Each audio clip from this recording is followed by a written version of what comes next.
सौदे करते रहे. बस देख बूझ कर, देख कर, देख भाल कर, पूरी तरह हालात पर नजर रखते हुए इस कौम ने अच्छी चीज को रद्द कर दिया है और बुरी चीज को इख्तियार कर लिया है. और सिर्फ यही नहीं कि अपने लिए बुरा रास्ता इख्तियार किया है, मकरू मकरन कुब्बारा, ये तो तेरे नाम को मिटाने के लिए हर किस्म के मकरों से काम ले रहे हैं. सवाल ये पैदा होता है कि इन हालात के बाद क्या बद्दुआ करनी जायज है, और क्या अल्लाह ताला मोमिन बंदों से यही तवक्को रखता है कि जब अपनी कोशिश को इंतहा तक पहुंचा दो तो फिर दुआ में बद्दुआ के सिवा कुछ न करो. हजरत नूह की इस दुआ से बाद लोगों को यह गलतफहमी होती है जो मैं दूर करनी चाहता हूं.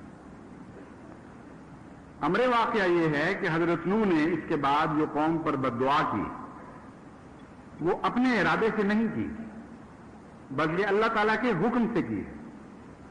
चुनांचे कुरान करीम में दूसरी जगह इस वाकया का जिक्र आता है कि अल्लाह ताला ने खुद नूह को खबर दे दी थी कि तुम जो चाहो कर लो, जितनी चाहे दुआएं करो अपनी कौम के लिए, मैं जो आलिमुल गैब हूं मैं तुम्हें बता रहा हूं कि इस कौम के मुकद्दर में अब कोई हिदायत नहीं है. अब सवाए फासिक फाजिर बच्चों को ये कौम और बच्चे पैदा नहीं कर सकती. तब हजरत नूह ने फिर ये अर्ज की कि ऐ खुदा, ये दुनिया फिर इसलिए तो पैदा नहीं की गई कि यहां फिस्को फजूर को रिवाज दिया जाए और तेरे मुनकरीन और मुलजीन पैदा हों. अगर तेरे इल्म में ये बात आ चुकी है कि इस कौम में एक भी मोमिन पैदा नहीं हो सकता, फिर इनको हलाक कर दिया, अभी जिंदा रहने के अहल नहीं रहे. यह था हजरत नूह की दुआ का फलसफा. जहां तक अंबिया की हालत का ताल्लुक है, उनके दिल की हालत तो यह होती है कि अक्सर औकात सवाए इसके कि खुदा ताला हुक्म दे, वो इल्म के बावजूद कि कौम हलाक होने वाली है इस बात को पसंद नहीं करते. चुनांचे वतवासो बिल हक में जहां नसीहत और दुआओं का मजमून इकट्ठा हो जाता है, वहां वतवासो बिल सब्र में भी सब्र और दुआ का मजमून इकट्ठा हो जाता है. इतना सब्र करने वाले होते हैं अंबिया कि इंतहाई दुखों के बावजूद भी उस कौम पर बद्दुआ नहीं करते, बल्कि उनके लिए दुआ ही करते चले जाते हैं. इस गलतफहमी को दूर करने के लिए जो हजरत नूह के वाकयात से बाद लोगों के दिल में पैदा होती है, मैं दो मिसालें आपके सामने रखता हूं. हजरत इब्राहीम अलैहिस्सलाम की मिसाल और हजरत लूत की मिसाल. कुरान करीम फरमाता है कि जब इब्राहीम अलैहिस्सलाम को कौम ने हर तरह से नाकाम करने की कोशिश की, उनको आग में भी डाला गया, हर किस्म की मुखालफतें की गई और कहा गया कि हम तुझे मिटा के रख देंगे. इन सब बातों के बाद जब अल्लाह ताला ने खुशखबरी के फरिश्ते भेजे और बताया कि ना सिर्फ ये कि तुझे नहीं मिटा सकेंगे, बल्कि हम तेरी नस्ल को इस तरह दुनिया में फैला देंगे कि रेत की जर्रों की तरह फैल जाएगी और आसमान के सितारों की तरह शुमार नहीं की जा सकेगी. ये खुशखबरी देने के बाद अल्लाह ताला ने अल्लाह ताला के फरिश्तों ने हजरत नूह को बताया, हजरत इब्राहीम को बताया कि हम हजरत लूत की कौम की तरफ जा रहे हैं ताकि उनकी कौम को हलाकत की खबर दें. ये थी खबर खुलासतन. एक तरफ खुदा ये बता रहा था कि बनी नौ इंसान को मिटाने का फैसला नहीं हुआ, बल्कि तेरी नस्ल और तेरे तुखम और तेरी जुर्रियत से इतनी अजीम शान नस्लें दुनिया में फैलाई जाएंगी कि उनका शुमार मुमकिन नहीं होगा. इतनी तसल्ली के बाद फिर छोटी सी ये खबर दी कि लूत की कौम हलाक होने वाली. ये तमहीद क्यों बांधी? इसलिए कि अल्लाह ताला गवाही देता है कि हजरत इब्राहीम बड़े ही नरम दिल थे, अव्वाहुम मुनी, हद से ज्यादा रहम करने वाले इंसानों पर और हद से ज्यादा उनका दिल पिघल जाने वाला था. फरमाता है कि इसके बावजूद इतनी खुशखबरियों के पस मंजर में बड़े प्यार से खबर दी गई है, जिस तरह न्यूज ब्रेक की जाती है एक तसल्ली दे के और बहुत से दिलासे देने के बाद, ताकि सदमा ना पहुंचे. इससे ज्यादा दिलासा क्या हो सकता था हजरत इब्राहीम को कि क़यामत तक के लिए अजीमुल शान नस्लों की खुशखबरी दी जा रही है और बनी नौ इंसान से सारी जमीन ढांपी जाएगी. चंद लोग हलाक किए जाएंगे। जब उसकी खबर सुनी तो करार हो गया। कहते हैं अल्लाह ताला फरमाता है झगड़ा करने लगे, खुदा से बहस शुरू कर दी, क्या खुदा नहीं ये नहीं करता। कुरान करीम ने तो मुख्तसरन जिक्र किया है कि बहस की, लेकिन बाइबल में उसकी तफसीर मिलती है। बाइबल में लिखा है कि जब ये खबर मिली तो उन्होंने तरकीब सोची कि मैं अपने रब को किस तरह मनाऊं, किस तरह इस कौम की को तबाही से बचाऊं।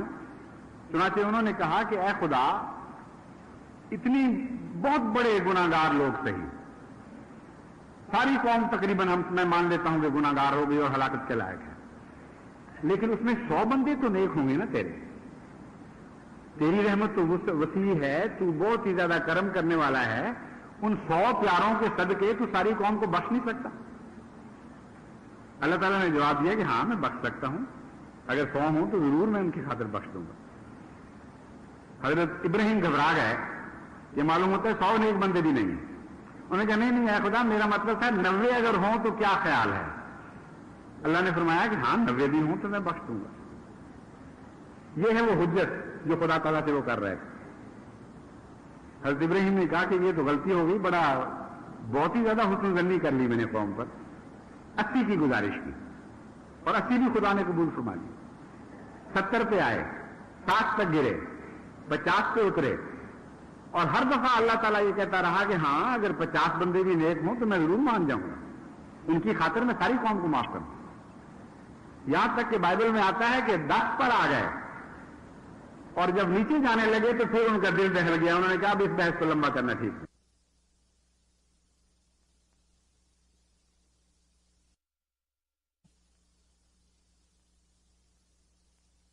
महसूस की उसे और बुरा मनाया इस बात को, और झगड़ने लगे कि नहीं नहीं ये तो ये नहीं होना चाहिए और मोहलत मिलनी चाहिए।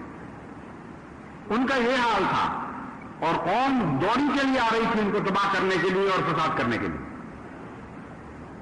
ये बात बयान करने के बाद अल्लाह ताला फरमाता है कि ये नहीं था गलती लगी थी, उसको पता नहीं था कि कौम उस पर हमला कर रही है, इसलिए दुआ कर रहा था उनके लिए। फरमाया उससे पहले भी यामुलून सय्यात, वो तो ऐसी कौम थी कि उससे पहले भी उसी तरह बदनियां करती चली आ रही थी, वो नई बात वसूल नहीं आई थी। इसलिए इस इल्म के बावजूद अल्लाह ताला से कौम के लिए बख्शिश की दुआ कर रहे थे कि इस कौम ने अब भी मुझसे बुरा करना है। क्योंकि अभी वो बातें खत्म नहीं हुई थी कि वो कौम दरवाजे खटखटाने लगी और एक फसाद और दंगा शुरू कर दिया आपके घर के लिए, और कहा कि हम दरवाजे तोड़ के अंदर दाखिल हो जाएंगे, ये जो बाहर से आने वाले हैं इनको हमारे स्पुर्द करो, हम इनसे जो बदसलूकी करना चाहते हैं करेंगे।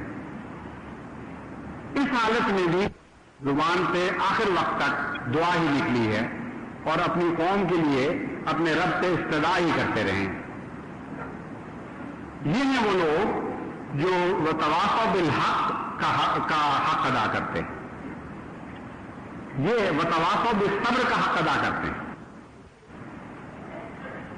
हक पर कायम रहते हुए हक बात की नसीहत करते चले जाना, और सब्र की भी ऐसी इंतहा कि कौम हलाकत के लिए सारे जराए इख्तियार कर ले, और जिस वक्त वो हलाकत की तदबीरें सोच रही हो और उन पर अमल दरामद करवा रही हो, उस वक्त भी उनके लिए दुआएं की जाए। ये वो मजमून है जो हजरत नूह और हजरत इब्राहिम और हजरत लूत के वाकयात से मुख्तसरन मैंने आपके सामने पेश किया है। जमात-ए-अहमदिया को मैं नसीहत करनी चाहता हूं कि अल्लाह ताला ने कुरान करीम में जो ये वाकयात महफूज किए, मैं किस्से कहानी के तौर पर तो महफूज नहीं किए। हजरत सल्लल्लाहु अलैहि वसल्लम को इस तरह खबरें दी गई, बताया गया कि तू चूंकि सारे आलम का रसूल बनाया गया है, इसलिए सारे आलम के रसूलों पर जो वाकयात गुजर गए हैं वो तेरी कौम से गुजरने वाले हैं। यानी तमाम अंबिया की कहानी दोहराई जाएगी तेरे साथ, और इसमें एक सबूत है इस बात का कि आलमी रसूल आ गया। अगर सिर्फ नूह की कहानी दोहराई जाती, या सिर्फ इब्राहिम की कहानी दोहराई जाती, या सिर्फ लूत की कहानी दोहराई जाती, तो किस तरह हजरत मोहम्मद मुस्तफा सल्लल्लाहु अलैहि वसल्लम कह सकते थे कि मैं तमाम जहानों के लिए रहमत बना के भेजा गया। तमाम जहानों के लिए रहमत बनने के लिए जरूरी है کہ تمام جہان کی زحمتیں برداشت کرنے کے لیے انسان کے اندر حوصلہ ہو. بس ایک طرف یہ فرمایا کہ تجھے ہم نے سارے جہانوں کے لیے رحمت بنایا ہے، اور دوسری طرف بتایا کہ اے محمد ہم جانتے ہیں کہ ساری دنیا کے دکھوں کو برداشت کرنے کا تجھ کو حوصلہ ہے. بس اپنی قوم کو تیار کر کہ اس عظیم الشان مقام پر فائز ہونے کے لیے بے انتہا دکھوں کے رستوں سے تمہیں گزرنا پڑے گا. تم پر وہ کچھ بھی گزرے گا جو لوط کی قوم پر گزر گیا. تمہیں وہ حالات بھی درپیش ہوں گے جو ابراہیم کی قوم کے درپیش تھے. غرضی کے تمام انبیاء نے مل کر اپنی قوموں سے جو دکھ اٹھائے تھے وہ تیری ایک قوم کو جو سارے عالم کی اصلاح کے لیے پیدا کی گئی ہے برداشت کرنے پڑیں گے. لیکن میں یہ خوشخبری بھی دیتا ہوں ساتھ کہ وہ ساری رحمتیں جو کبھی ساری دنیا کے انسانوں پر برسائی گئی تھی ان سے بڑھ کر اے محمد میں تجھ پر اور تیرے ماننے والوں پر رحمتیں برساؤں گا اگر تم صبر کے اوپر قائم رہے اور اگر تم حق پر قائم رہے. اللہ تعالیٰ ہمیں اس کی توفیق عطا فرمائے.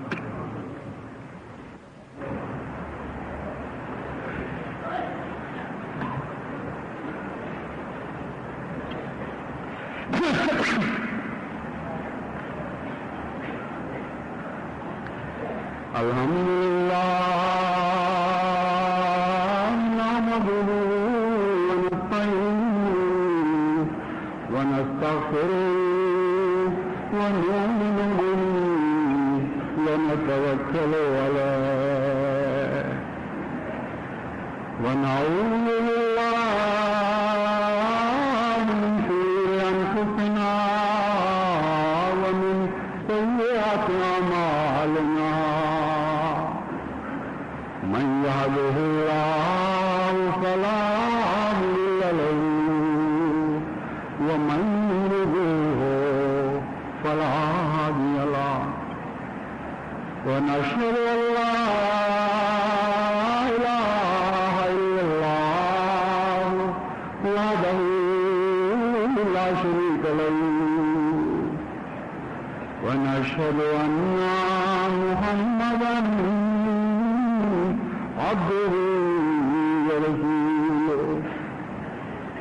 عباد الله